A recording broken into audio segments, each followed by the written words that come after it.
Aujourd'hui, on va parler de l'abandon, mais pas dans le sens classique du terme. Je parle ici d'un type d'abandon qui est plus subtil, qui se passe surtout au quotidien, mais qui va laisser des traces profondes dans celui que vit un enfant lorsqu'il n'y a pas de réparation après une rupture relationnelle. Et on va voir ce que j'entends par rupture relationnelle.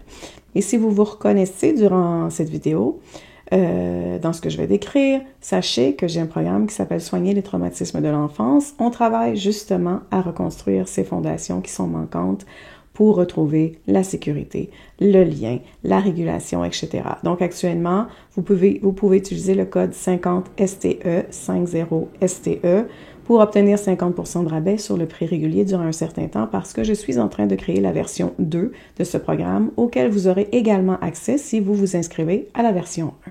Alors, on continue.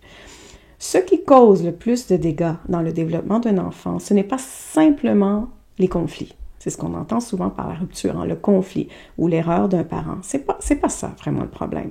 Ce qui est plus dommageable, c'est quand la rupture relationnelle n'est jamais réparée. Donc, un parent qui crie, qui punit injustement, qui part sans explication, qui se ferme dans le silence après une tension. Tout ça, ça peut être toléré par un enfant si il y a ensuite un moment de reconnexion. Évidemment, s'il n'y a pas trop de répétition de ces comportements, on s'entend parce que la répétition va aussi blesser profondément les enfants.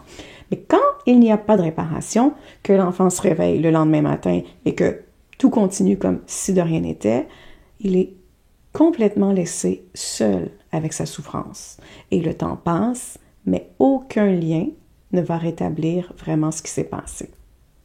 Et c'est ainsi qu'il va vivre un abandon. Alors, qu'est-ce que c'est que réparer une rupture relationnelle? Bien, réparer, ça veut dire que tout le monde est... Ça veut pas dire, en fait, que tout le monde est parfait. Ça veut dire reconnaître qu'il y a eu une blessure, qu'il y a eu une tension. Ça veut aussi dire exprimer un pardon. Ça veut aussi dire exprimer un regret sincère, évidemment. Et ça veut aussi dire, démontrer le changement.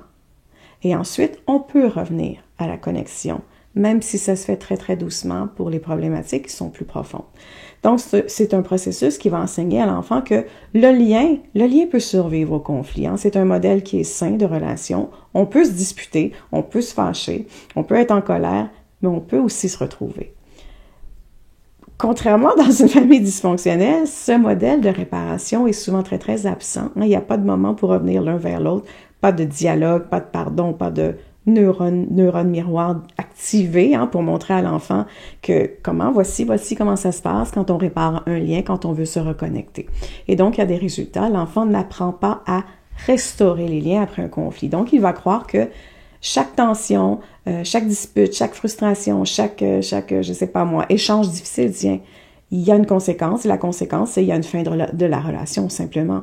Et donc, cette croyance va s'ancrer tellement profondément que, devenu adulte, il va associer systématiquement le conflit à l'abandon. Et donc, le silence à l'abandon, le manque de communication à l'abandon, les disputes à l'abandon, malheureusement. Donc oui, il y a des effets sur les adultes.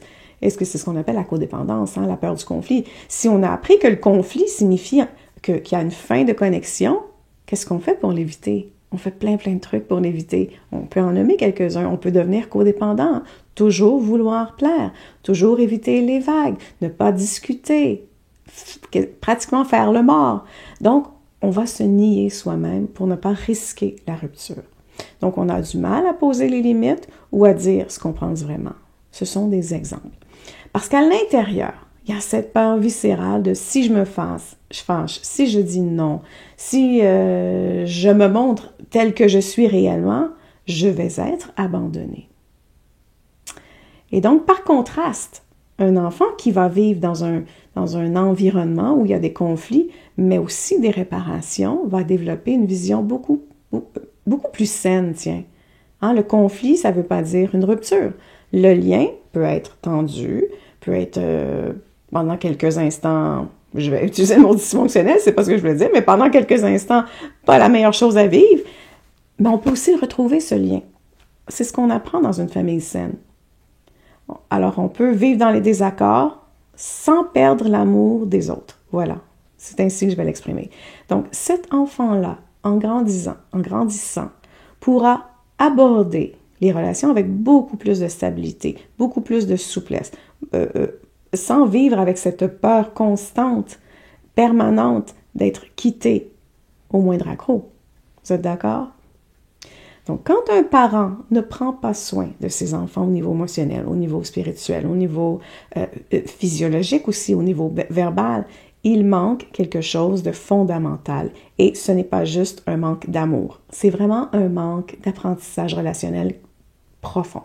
Et donc, l'enfant ne reçoit pas les outils nécessaires pour se construire intérieurement, pour interagir sainement avec les autres. Donc, l'enfant ne sait pas comment gérer ses émotions parce qu'il n'a jamais vu un adulte exprimer les siennes de façon saine. Il ne sait pas que pleurer, avoir peur, se sentir frustré sont des états tout à fait normaux qui peuvent être accompagnés de façon saine. Ces états peuvent être compris aussi par les autres. Ces états peuvent être apaisés aussi par les autres. Il ne sait pas comment naviguer dans les conflits parce que il n'a jamais vu quelqu'un avec qui vit un conflit, voir un conflit se résoudre avec respect, avec écoute, avec pardon. Pour lui, le conflit signifie qu'il y a quelque chose de brisé qui ne reviendra pas vers lui. Donc, il ne sait pas que le lien peut être réparé parce que dans son monde à lui, une tension ou un malentendu, ça finit dans, je sais pas moi, le silence, dans l'ignorance, dans la punition. Il n'y a jamais réellement de réconciliation. Et donc, ce type d'enfant donne lieu à une immense confusion. L'enfant, il apprend à survivre dans le lien et non pas à s'y épanouir, tiens. Donc, il va anticiper la blessure, il va redouter l'abandon et il va s'adapter constamment pour ne pas déranger. Et c'est un terrain fertile pour le stress post-traumatique complexe. Le lien, il est perçu comme instable, comme dangereux, comme s'il n'y avait aucune issue. Donc, recréer ce modèle de réparation dans sa vie adulte, c'est un acte de reconstruction profond. C'est reprendre ce qu'on n'a pas reçu et se l'offrir à soi-même et aux autres, c'est extraordinaire. Sur ce, je vous dis, prenez soin de vous, car tout le reste suivra.